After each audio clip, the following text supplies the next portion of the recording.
All right, I think we're live. We'll find out here in just a second. Hopefully everybody can hear us and we're not echoing and all that. I think I got everything set up correctly. This is the first one that I'm doing here with a guest over at Survivalist Prepper. So this is sort of an experiment. But at any rate, today what I wanted to do was bring Kevin on to talk about his van build that he's doing. He's done quite a few different things recently, and he kind of just pivoted and completely changed course a few months ago. So I just wanted to kind of touch base. You're right at the beginning of this next stage of your stuff. So I want to talk about some of the things you plan on doing down the road, or first immediately, all that stuff. But a lot of people over here on my channel know who you are. You've been a guest on my podcast a bunch of times. You've been a guest on the Survival Prepper Show. We did Prepper Med together a few years ago out here in Colorado. Yep. So done a lot of stuff together. Instead of me explaining your background and all the different things that that us preppers, your skill set really lends itself to the preparedness lifestyle with your Wilderness Safety Institute, your EMT stuff. I mean, just all sorts. And even this van, I don't know do you want to call it a van life? Is that a term you want to use or not? It's typically a van life. You can call it that. I'm just calling it. I've been a nomad pretty much all of my life and never really realized it fully until kind of recently, in the past couple of years. I've never really stayed in one place for very long. I've always moved around the country. I lived a whole bunch of places. So it's always been kind of in my blood or in my DNA. My uncle was the same way. And this is kind of a culmination of everything up until now. All my outdoor skills, EMS, preparedness world, all coming together to accomplish what it is I want to do. And that's travel the country and see all the places I couldn't see before because I was on somebody else's schedule. And now I'll be on my schedule and I can go wherever I want, whenever I want, for as long as I want, and enjoy life and see stuff. Yeah. And as far you doing that, like I said, I didn't say this, but I'm going to say it now. We're streaming this both on your channel and my channel. Your channel is not necessarily it's not a prepper channel.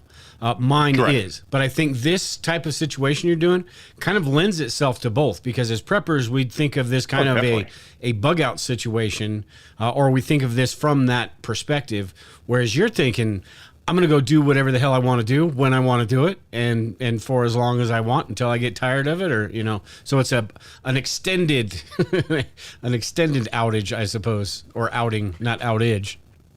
Yeah, and I'm actually using, so I've obviously, with you, been in the preparedness world for most of my life as well, starting out when I was in the Cub Scouts. So that's being kind of built into what I'm doing. Be prepared for natural disasters or illness, whatever the case is. Having that method of thinking and planning about things, and planning 1, 2, 3, 5, 10 steps ahead, anticipating what could go wrong, planning to make sure that I have what I need, or at least the mindset to deal with what may come down the road. Obviously, there's things that nobody can anticipate, but if I can try and anticipate as much as I can and plan for whatever that may be, the better off I'm going to be. I can only carry so much stuff. I can't have a year's worth of food with me or 200 gallons of water, but I can have options, and I can kind of plan things and where I'm going, scout out the area, and I can identify, I can get water from this gas station, that convenience store, this lake, this river, whatever, just in case. Yeah. Well, and your background kind of lends itself to all that, because you've got the Wilderness Safety Institute, and as preppers, it doesn't necessarily mean what that all entails. Doesn't necessarily mean you have to be out in the wilderness. It's kind of an austere environment, right? That emergency type medicine. Which would be a situation in a natural disaster, in something like that, where that stuff would be important. Right. And then you got your day job. You're an IT guy or your security. So that right there also, I mean, there's just so many different things that you do that all, plus your military background, and I mean, just a whole bunch of stuff. So, and I'm sure I will have you on in the future. Yeah, I'm a mutt. Everything kind of meshes together, and this is what you see, and kind of full send and see what happens. Yeah, I'm sure I'll have you on in the future, and we'll be talking about whether it's digital stuff, whether it's that wilderness medicine, emergency bandages and stuff like that, or whatever. There's a lot of things that you've got a lot of knowledge on. But tonight we're going to be talking about. You call me and I'm here. Cool. Tonight we are going to be talking about your van build, though, and what your plans are for that. And I mentioned that you had started something else. I don't know how long ago. That was phase one. What's that? That was phase one. Yeah, phase one. I've now moved into phase two, which was always planned. It was just it got kicked into high gear for other reasons we'll get into later. Yeah. Well, it started with you. Well, you started with this truck, right? And then you did some stuff back behind in the bed of the truck. Then you got some sort of camper, right? Is that what you got? An off-road camper. It was a 6x8 off-road camper. I called it my bed on wheels because it was literally a 6 foot by 8 foot camper with off-road suspension, big tires. And I lived in that for it was about 5 or 6 months last year. And then I won't get into the reasons why, but basically sold that, ordered my van, and that was always the intention to do that for a while. Then, save up the money, buy a van, convert the van, and then do that. And then because a number of things happened, fell into place, and progressed, I just picked up the van Monday evening, paid for it in cash, so I don't have to worry about any payments. So, again, pretty basic van mindset. At this point. Pardon? Pretty basic at this point. It's not a whole lot to it. It's just a van, right? But I guess that's a brand good new. thing. I just got it on Monday. Yeah. I guess that's a good thing though, because you don't, as preppers or just car people, guys, we kind of like to fancy everything out and do all that stuff. And I don't know what your plans are. Maybe you do have plans on doing that, but or I've seen some pretty radical looking bug out vehicles and stuff like that. And I think that is it just makes you a target as far as other people, seeing you and knowing exactly who it is. And I suppose from your aspect of this, that security thing is also an issue, because if they see you're that van that's got all the cool crap in it, that could be an issue too. So do you have, as far as the exterior of your van, is it just going to be, that's like down the road and we'll cross that bridge when we get there, or do you have actual plans for that? Exactly. Yeah. So the phase one of phase two. So the initial thing is it's going to be, I want to get the inside built to where I can sleep, I can work, I can cook, I can do whatever I need to, and there won't be a whole lot of modifications to the outside of it until later. And that'll let me blend in, because it looks like a regular work van that you see on the road every day. Mm-hmm. It blends in. There's nothing that gives it away, nothing that says someone is living in this full time. Eventually, at some point, and it'll probably happen pretty quick, not all at once, but over a very short period, where I will be, I have plans to get a four-wheel drive conversion added to it. But that's going to cost a lot of money. So saving up for that, obviously solar, roof racks, a whole bunch of things, but it's not going to be that way yet. Right now, it's going to be pretty much stealth. So if I need to go somewhere and pull over on the side of the road in a residential area, people won't think twice. It won't be screaming, someone is sleeping there. It'll just be, oh, some dude parked his van there. He must be visiting somebody. You could even get a few of those magnetic decals like Johnson and Sons Heating and Plumbing, throw it on the outside of it. the next day Some change people it do out. that. Yeah, some people do that. And one of the issues that you could run into, depending on the state, if you have those kind of things where you want it to look like a work truck and you don't have commercial license plates, Yeah. that's asking for a ticket. So yeah, I mean it's all about doing it. There's a right way and a wrong way. So a right way is park where you're legally allowed to park. Don't park there for a week. Don't camp out there for a month.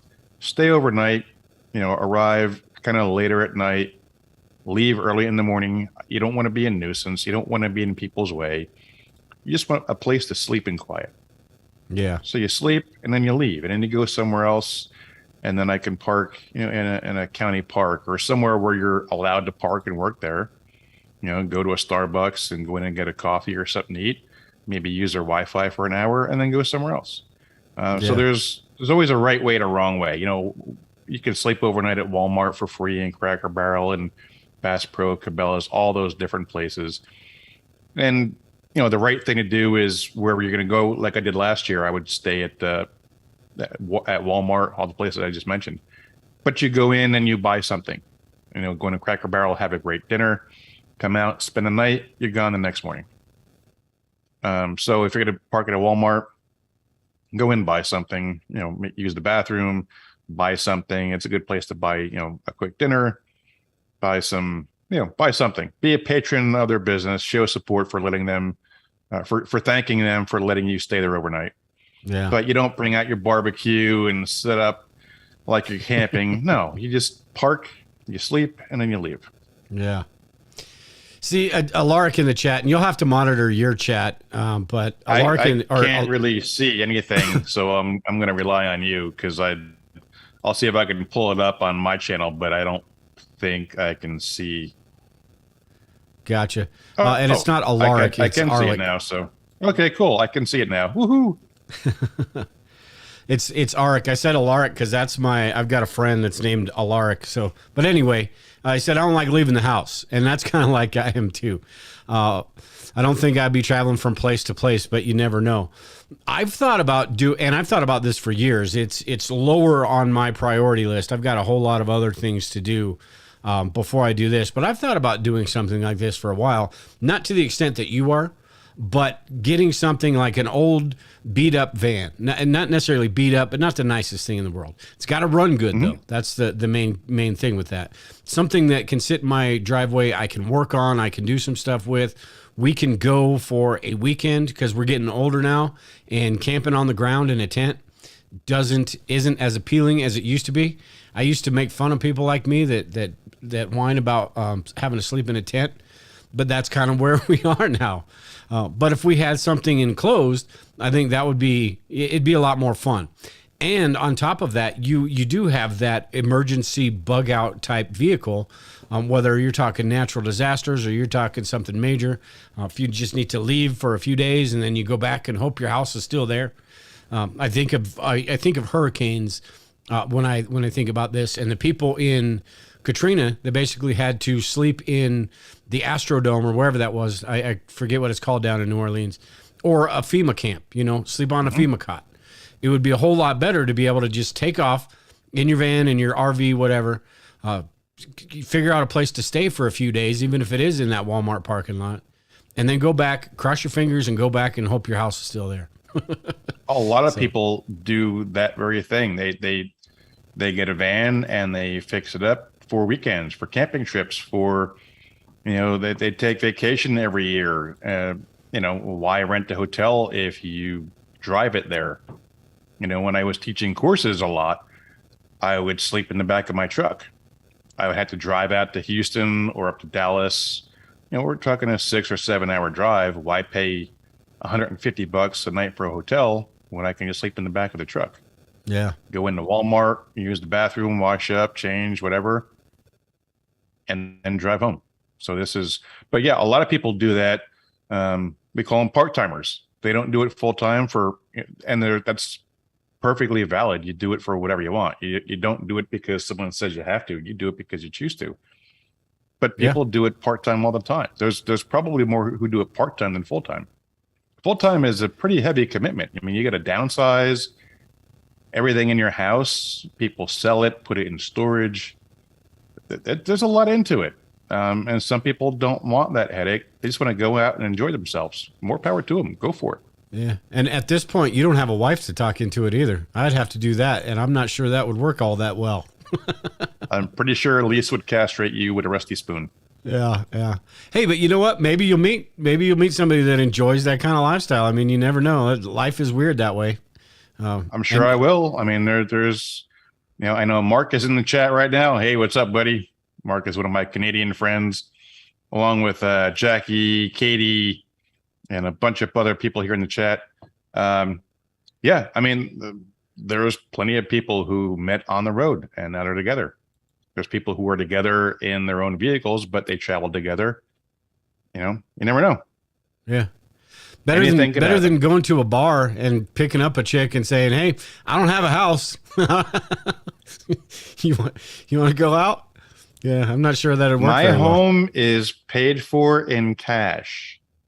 Yeah, it's all in the proper terminology. It's the way you sell it. That's right. That's right.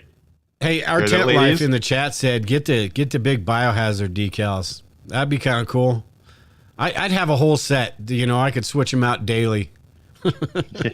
Hey, Debbie, Katie. Oh, I mentioned Katie before. Debbie is here. Mark is here. Cool. They're slowly trickling in. You had mentioned going to the bathroom and stuff like that, and this is this is your van right now. And like you said, I less than a week you've had this, right? I got it Monday night. Okay, so just a few days. But this is basic your blank canvas, what you are planning on doing, or where you plan on working. Now, explain, I guess, your first one. How long? What is the size of the area in there you're working with, and what are the first couple of things that you plan on doing to the inside of this? So probably the first thing is going to be to get it insulated. The overall the plan is to chase 70 degrees. So if it's 100 degrees here in Texas like it is now, I'm not going to be here. I'm going to be maybe up in the mountains of Colorado where it's maybe 70 degrees. So, but I do want some insulation because it'll get cold at night, especially if I'm out in the desert in Arizona, New Mexico, wherever that happens to be. So insulation is one of the things I'll be doing first and foremost. And then I'll be putting up probably some kind of a curtain rod with some blackout curtains right behind the two seats. So when I do park at night, I can close those and people can use their flashlight. They can't see past that little cab area. Mm-hmm. And then building out my sleeping platform, I need a place to sleep. And I'm old and cranky and I can't do a cot anymore. So having a decent sleeping platform is key. And planning on how, everything is going to be based around how I do the bed. So that one could go a couple different ways. I can either sleep side to side or lengthwise. And then that dictates how much counter space I can build into, or my storage space is going to be, if I'll have a kitchen, and whatever else I decide to put in there. It's all dictated pretty much by the bed. And then storage under the bed, a place for all the electronics, batteries and all the other electronic components for solar. Where am I going to store? Like I have a propane generator. Where am I going to store that? Where am I going to store the propane? So all those little things to maximize storage. And I have to work either inside of it when it's raining or really bad weather, or when I work outside, what is that going to look like? So I got to plan for all of those different scenarios. How much food can I have on hand? I don't want to go to the store every day, but if I can go to the store once a week, I'm going to get milk or creamer for the coffee or whatever else I need. How much canned goods can I carry? Because those typically weigh a lot. So there's a lot of considerations that go into it and planning it out.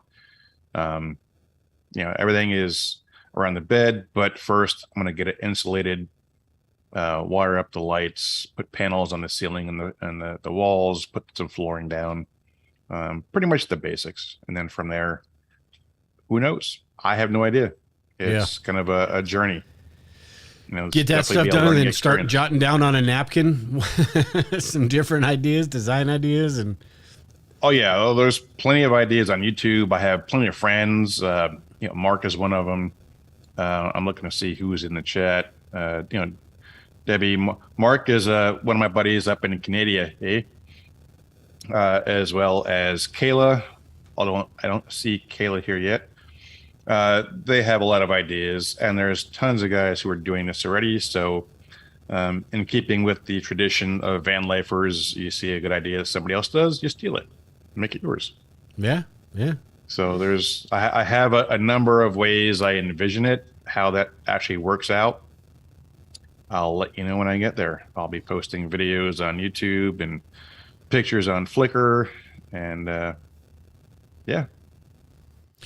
So with you were mentioning the rust proofing it, putting that coating on the inside. Mm-hmm. Is that the same? Because the bed of my truck has, I forget what it's called, but it's basically sprayed on. It's a little bit rough though. Is that kind of the same idea? Is it the same stuff? I don't know if it's the same. I don't think it's the same exact stuff, but it's kind of like a rubberized undercoating kind of thing. It's not like it's not like the armor coating in the back of a pickup truck. It's more like the undercoating to prevent rust and mold and moisture getting in. And it also adds a layer of insulation as well. Now, is that something you get an airbrush or a sprayer, spray it on, or is it something you got to roll on? Spray paint cans. Yeah, I'll buy a case of spray cans, and I have no idea how many I'll need, but I know at least one friend of mine who did his, and he's got the same van. He's got the 2500. Mine is the 3500. So I think his is like maybe a foot shorter. So I'm going to ask him how many cans he went through, and I'll add 1 or 2 cans, and that should do it. And if not, I'll go out and get another few. One I forgot to ask you with this: are those sidebars right there? Are they those basically like? Are you going to use those as kind of like 2x4 wall studs? Are you going to put? So those are the ribs. Yeah, they go along the walls or the sides as well as the ceiling. So what I'll do is probably stuff insulation in between those, and then I'll probably mount some kind of slats, drill into them. So I'll have mounting points so I can drill in the wall to hold up a cabinet or something, secure it to the wall somehow without drilling in or through the side of the van. Kind of gives a little bit of reinforcement. Yeah, that's kind of cool. I mean, if I did get a van, I don't know, honestly, I wouldn't even know what a low cost, good running van would cost these days. I'm definitely not going this brand new route. But they are not, well, actually, the reason I went brand new is because all the used ones were more than this one was new. Yeah. Like, and I'm not joking. I'll send you pictures later, but yeah, this is a bad time to be buying a used vehicle. So I saw a couple that were a few years old. I think the lowest mileage one had 50,000 miles, and it was a couple of years old, and it was the asking price was 55,000, I think. This was brand new with all of the options I got was 44,000. Wow. New from the factory. Had to wait 84 days for it, but still. And then buying a used van, I'm sure you would have to tear out everything to start from scratch, right? Because they'd probably already have all that, or maybe not. I mean, it depends on how well or how much you like it and how much you can utilize it. But to get wiring and stuff in there, yeah, I would jack something up. I would definitely have to. I'd end up tearing everything out. And that's why one of the options I got the all auxiliary lighting, because that way it comes wired from the factory, saves me a whole bunch of work. Yeah. And that way I can just, disconnect the lights they gave me and use my own lights with the existing wiring. saves a whole bunch of work and hassle, and I don't have to buy any cable for that. It's already there. Yeah. One And of I the know things that some people are going to ask. So really quick, if you go back to that picture showing the inside, yeah. so that there on the left. So I got the option was for that's the auxiliary heating and air conditioning unit for the rear.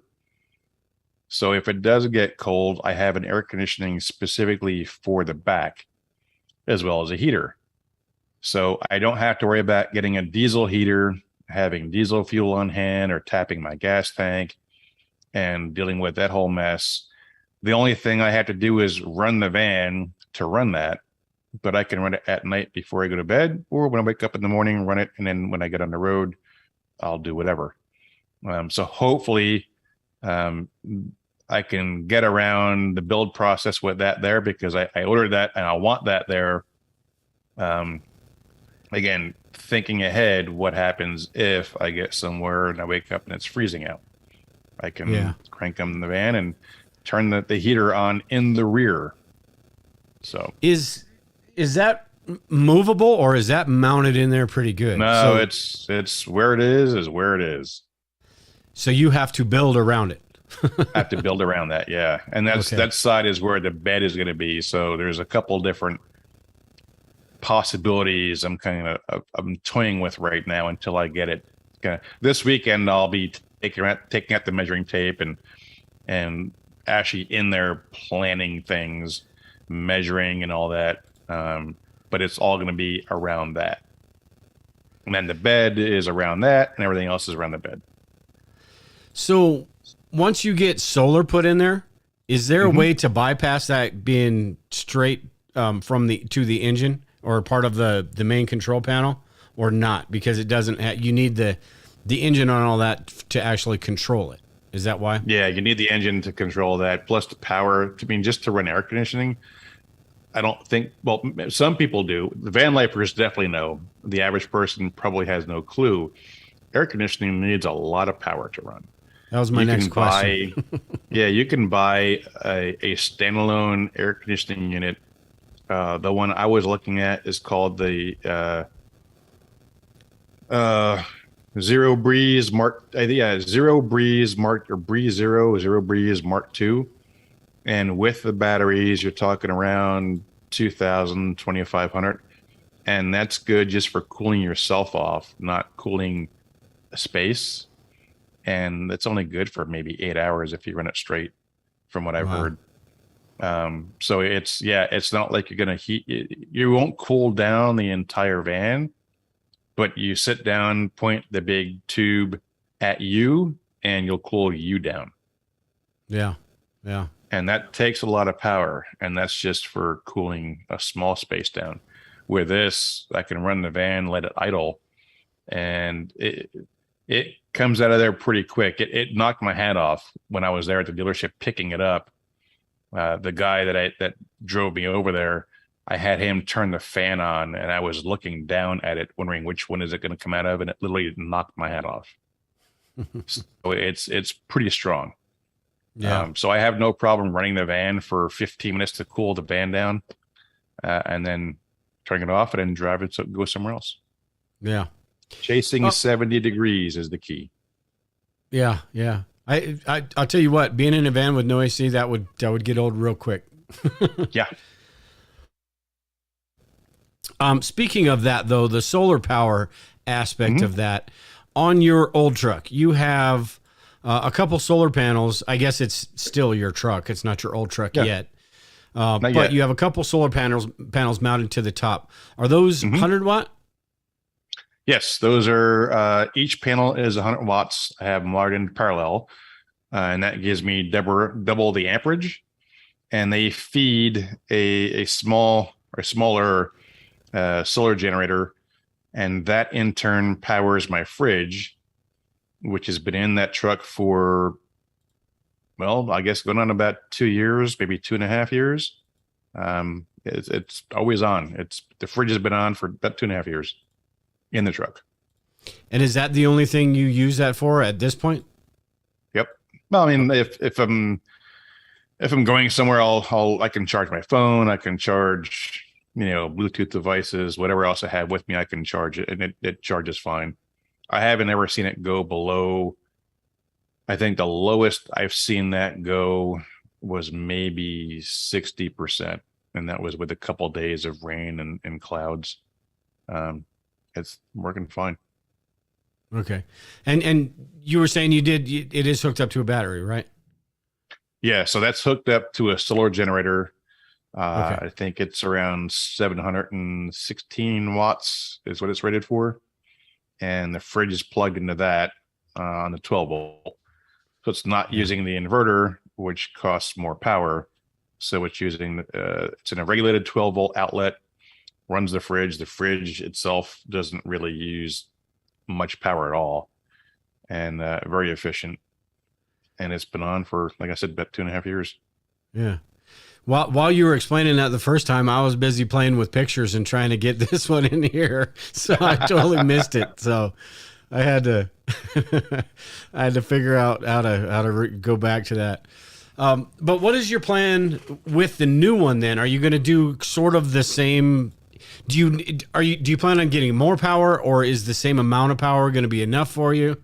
What is your plans for the new one? More power. Yeah. I'll be getting, when I do it, I'll probably have 3 solar panels on the roof.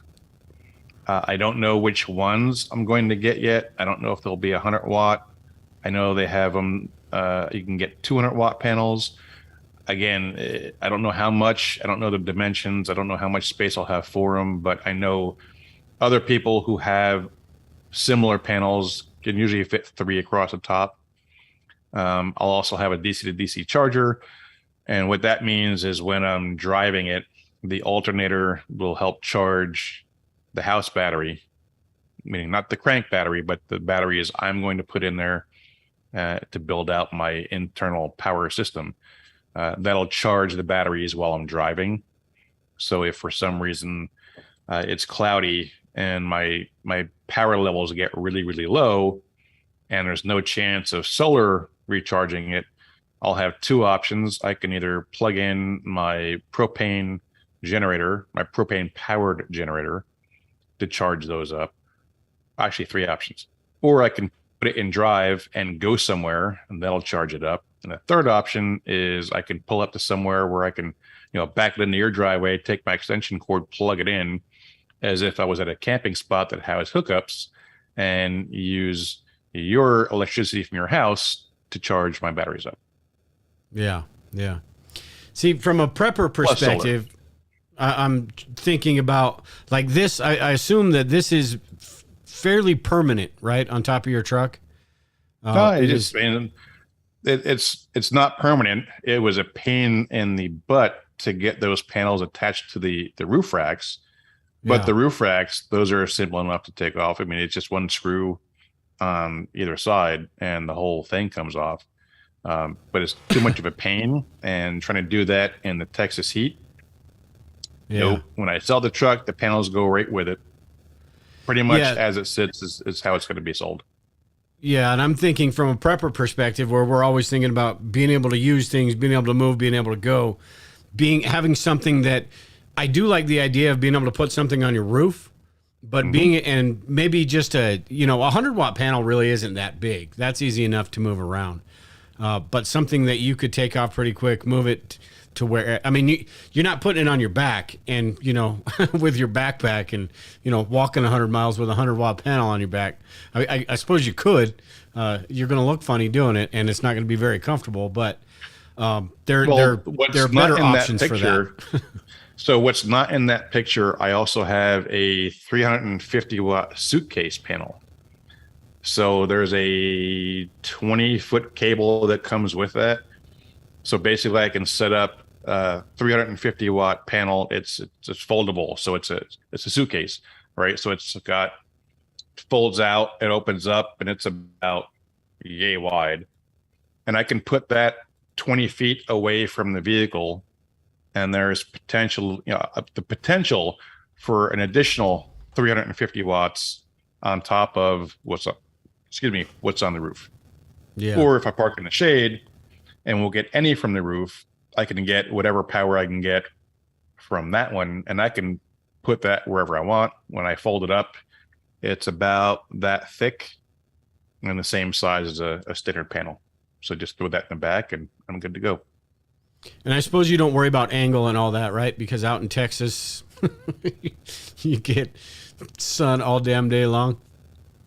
Not in Texas. I mean, even in the winter, we have a pretty good, and I forget what it's called now, but the window of usable solar power, from morning until it gets dark around, right about now, it gets dark about 8:30, sometimes 9 o'clock. So that's a pretty good window of usable solar.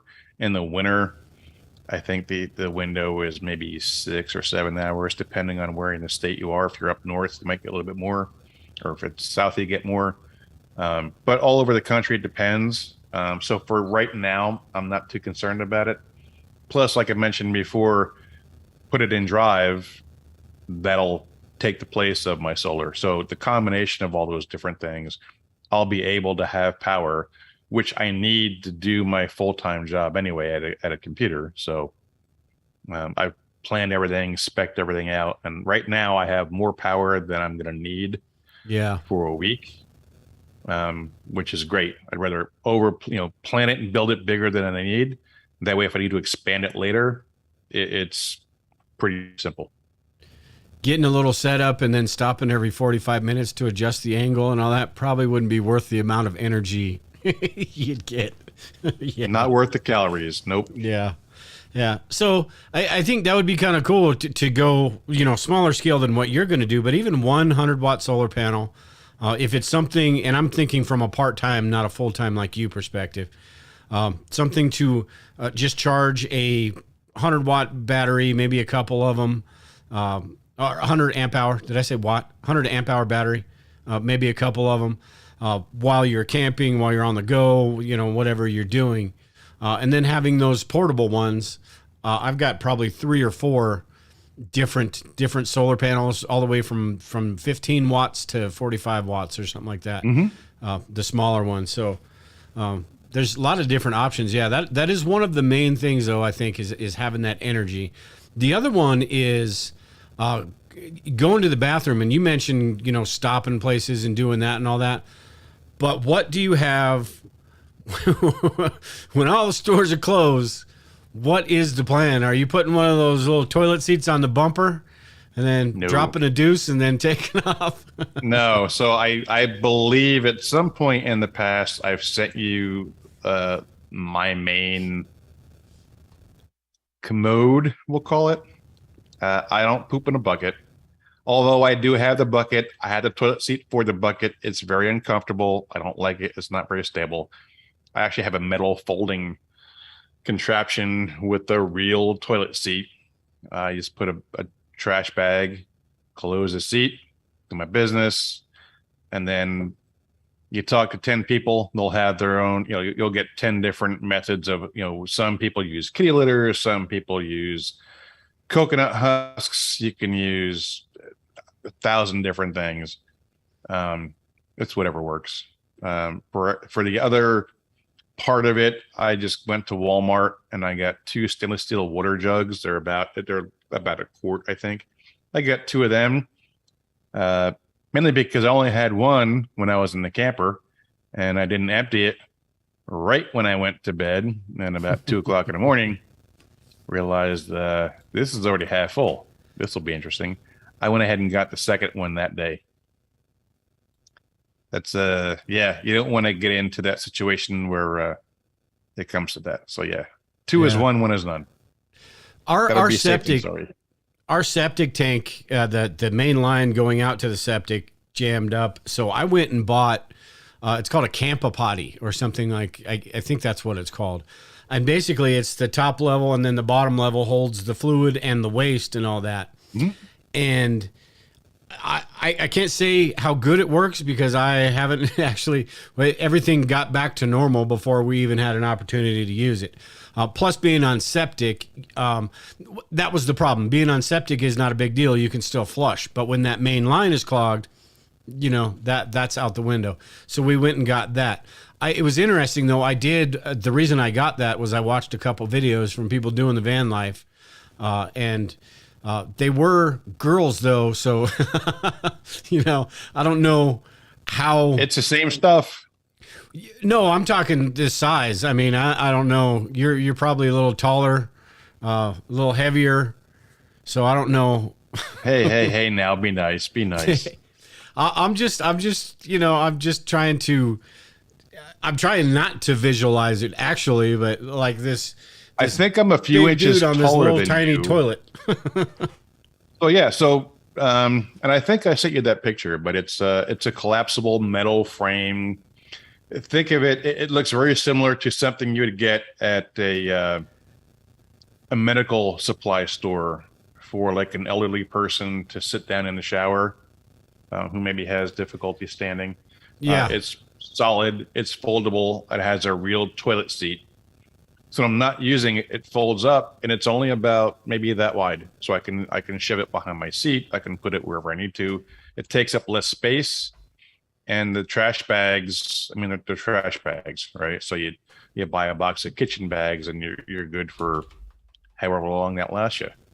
The bottles, I mean, you just keep the bottles where you keep them, and that's it. But I have enough room in the van. I can put that in the van and use it in the van. When I was in the camper, that would not fit. Yeah, so something like that one right there that you're pointing to. Yeah. Without the arms, it's just the legs, and everything is, the seat is even with the things. Yeah. That's interesting. Yeah, and that camper potty is basically like this that I was talking about. Mm-hmm. So, Yeah, we call those cassette toilets. It's you slide the cassette out and you dump that at the dumping station. Yeah. That would be pretty interesting, I guess. And I guess if it does fold up, I think I'd want one where you put the bucket is separate. Where you put so if you underneath. just do a search for folding toilet on Amazon, it'll probably be one of the first ones that shows up. The one on the right, yeah, that one. That's pretty much it. Mine is just like a chrome color. That one's black, but yeah, that's pretty much it. Yeah, so I could see like mounting that to the wall and then having to just pop out. Yeah, and you lift the seat up, you put the bag just hangs down. The seat secures the bag so it doesn't fall. You do your business, you get up, you tie the bag, throw it in the garbage. And then as you're driving down the road, down the highway, you just toss the bag out the window. Treat it like a dirty diaper. Yeah. Whatever that means, that's, yeah. Just kidding about throwing it out the window too. Nobody shoot me. Don't do that. No. I don't litter. Throw it in the trash. Yeah. Dispose of your waste in the appropriate facility. So, and then I guess the other thing, because you've got plans where if there's restaurants around, you can do something like that. As far as toilets, as far as eating, all that stuff. There's Walmarts around, and they're friggin' everywhere. But if do you plan on like going to campgrounds or national parks and stuff like that, where you would need to? What's that? I'm thinking about cooking. Now. Oh, cooking. Oh, well, I have a backpacking stove. I have a 2-burner Coleman propane stove. I probably have 4 or 5 different stoves. Plus I have an electronic kettle for boiling water, for making coffee. And there's 7 or 8 different ways I can make coffee, from an AeroPress to pour over to cowboy coffee to you name it. Cooking. So cooking specifically, one of the things I have not got yet, but I will be ordering a 1-burner induction cooktop. And again, planning my power needs around what I will be using it for. I'll have enough power to run my computer, lights, whatever else, plus run the induction cooktop, plus the Instapot. And I did a test on that a few weeks ago, I made a meal. I ran it off one of my solar generators, and it didn't even make a dent. So I know I can make at least a few meals off of that. And when I make meals, I'll typically make one meal, and then that'll be good enough for I can eat off of that for a couple days. Yeah. So cook it once, and lunch and dinner for 3 or 4 days. Yeah. Yeah. And you've got like a special diet too as well too. So that you've got to think about all of that stuff. What about refrigeration? Keeping that stuff, or is it just you buy it as you need it? My fridge. Oh yeah, you mentioned that at the beginning. Yeah, yeah. Yeah, the fridge stays with me. It's not going with the truck. No, the fridge stays with me. Yeah. And I might even how be big is getting that? a second. Pardon? How big is that? That is it's either a 50 liter or it's a 50 quart. I forget exactly. It's a 50 something. It's the ARB 50 quarter, 50 liter, whatever it is. Talking like 3 feet tall or less than that? No, it's probably 3 feet wide, 2 feet tall, 1.5 wide. Oh, okay. Okay. So, and I might be getting a bigger one. Just because that's what I used this past summer when I was out on the road, or last summer when I was out on the road in the camper. It's great. It keeps everything cold. It's not really good on power, but you do have to go to the store depending on what items you keep in it. And that's another thing is managing your food. So having a mix of canned goods, dry food, and then being kind of particular what you're going to put in the fridge. Because it's not like you're going to bring a full-size refrigerator with you. You have to plan like milk. If you typically get a gallon of milk, you may want to cut down to a half a gallon, but you buy them more frequently. And, frozen vegetables, everything takes up space. So, if you food shopping 3 12 packs, go down to 2. What's that? If you get 3 12 packs of beer, go down to 2. If you do, I don't drink beer. So, my as you know, my thing is coffee. Yeah, I'm the same way these days. I used to drink way too much beer. I'll just put it that way. So and my newfound thing is Monsters. So having a few of these on hand is nice on a warm day. Yeah. But don't buy 12, maybe buy 3 or 4. Yeah. It depends on where you are, right? If I'm going to be boondocking for a week, I'll plan everything out, plan out my meals, and make sure I have everything I need. When I leave there and move to a different spot, I'll need to do laundry, food shopping, refill my water, resupply. But I got to plan it out. It's not like, oh, I wonder what's for dinner tonight. Let me go 4 hours for a drive to a food store. No, you got to plan everything out. It's a little bit more planning than when you do it home, or maybe not, depending on how you do it at home. Yeah. All right. Well, I think we're going to get out of here. It's very cool though. I'll be curious to see some of the videos you put up and some of the things that you do here now that you've got the main component good to go. Once you start, doing all the minor stuff and getting everything done, it'll be pretty interesting. I think from a prepper perspective, there's a lot that can be learned by watching some of these van life videos and all that, because it is all the same types of things, maybe not to the level you guys do it for. We're talking 3 days, 4 days, maybe a week. If you're if everything's gone to crap and you're traveling for months or so, good luck, I suppose. But if you're talking about natural disaster, it also depends on where you are too, because it may be going to crap in Florida, but in Oklahoma, everything is fine. Yeah.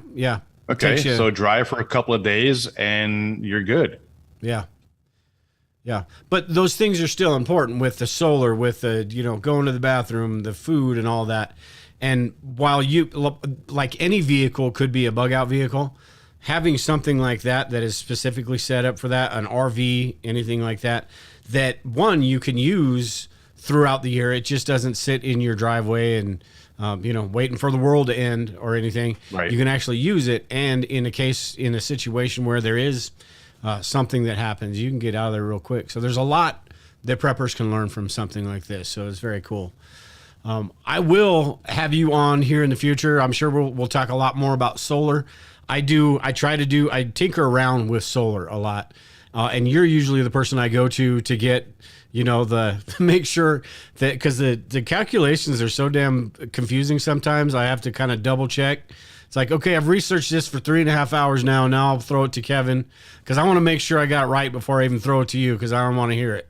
And usually these days I am, but I need that reassurance that yes, this is correct. So, but you go into it a lot bigger, and I think that's something.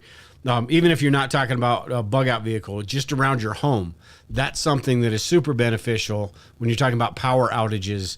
These days, it doesn't even have to be a disaster. They can just decide to flip the switch. You're not getting electricity for 2.5 hours or whatever, and so it's super important. Or 5 weeks if you're in Texas in February. Yeah. Or California when the wildfires are going, and they just jack everything up. So yeah, super important stuff.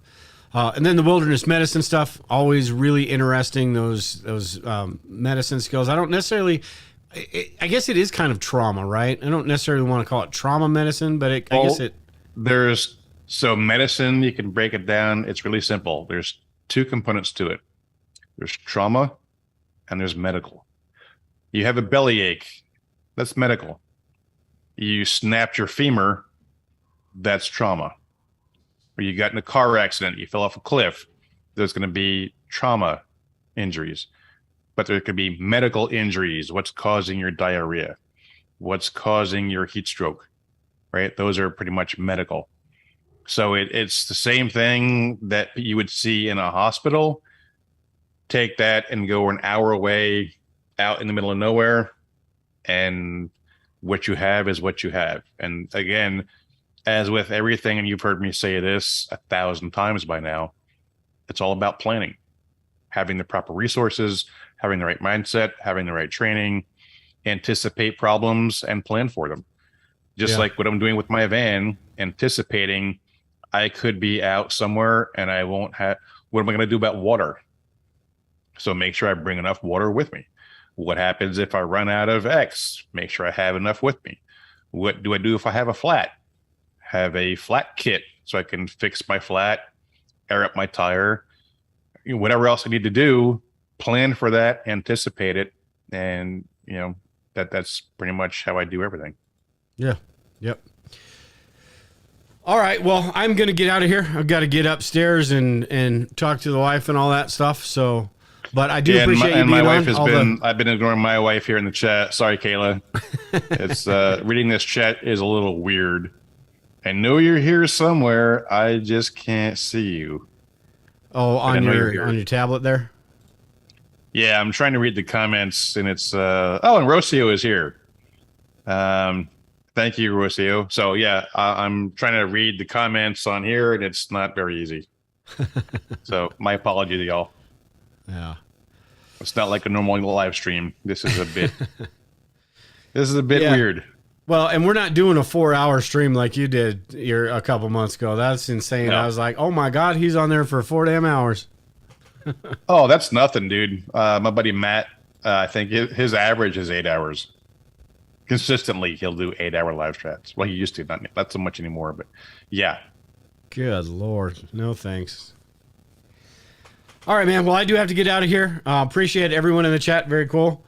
Kevin, I appreciate it. And like I said, I'm sure we'll have you on here in the near future and talking about who knows what, because there's 5 different areas of, I suppose, expertise that you could talk about that has to do with preparedness and all that stuff. So I'm always doing some kind of, I got my fingers involved in all kinds of things, usually all at the same time. And it's a miracle I'm as sane as I am for as many things that I'm involved in. But yeah, anytime, man, I'm always glad to be on your show. Thanks again for the invite, and anytime.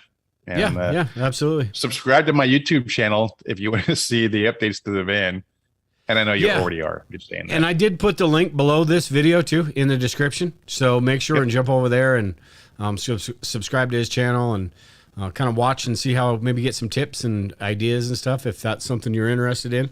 Something I am. I haven't pulled the trigger on getting the actual van yet, but it's something I always think about. Maybe if I get all these other things done, then at some point I'll actually be able to pull the trigger on this.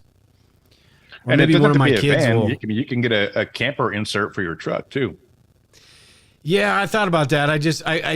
My truck, we use it to get hay, and with a camper insert, that wouldn't happen because I stack it to where it's jinged in there. I mean, it's overflowing. Sometimes I'm surprised I get home with all the hay that's in there. So, well, see, the trick is you take the hay out of the truck first, and then you put the camper insert in there. Yeah. Then I got to take it off, put it on, take it off, put it on, or I buy a trailer to get the hay. It'll cost you a lot less than a van. It'll cost me a lot more than it will not doing a damn thing. Oh, and for those of you who are watching on my channel, hopefully the description didn't get messed up, but there's a link to Dale's channel in my description. And if it got messed up, I'll go back in after this is over and put it in there. So we both put each other's channels in our own channel's description. Yeah. But that might get overwritten. If it does, I'll change it back. So yeah, go subscribe to Dale. I've known Dale for 5 or 6 years now, I think. Maybe longer than that. Yeah, I think so. Yeah. And honestly, this channel may get a little bit crazy for a lot of your viewers, and I totally get that. But, you never know. Dale is knowledgeable in a lot of things, so it would not make you stupider by watching Dale and listen to him. And it'll definitely make you laugh, and you'll definitely learn things by watching Dale build his own sun oven, for example. He had a 3 or 4 part series on building his own sun oven. So yeah, and then I stopped.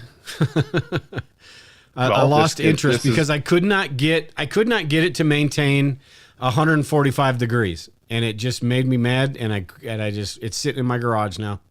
So everyone go over to Dale's channel, subscribe, and bug the shit out of him to finish the sun oven build he did, to give him the proper motivation he needs to finish it. Yeah. See, maybe I'll pull that thing out and see what I can get it. I'll end up taking a baseball bat to it. That's how frustrated I got. I stuck it underneath my workbench, and I'm like, I'm done. So, at any rate, I do need to get going. Be very cool. Some of the future videos we do with you. I mean, who knows what? But again, definitely. Everyone in the chat, I appreciate you listening to us blabber tonight. Sorry it wasn't 14 hours in a row, but I just don't have that in me. So I wouldn't be here for 14 hours, dude. I got work in the morning. But we're going to get out of here. Appreciate you being here, Kevin, and we'll talk to you soon. Thanks, care, Dale. Everyone.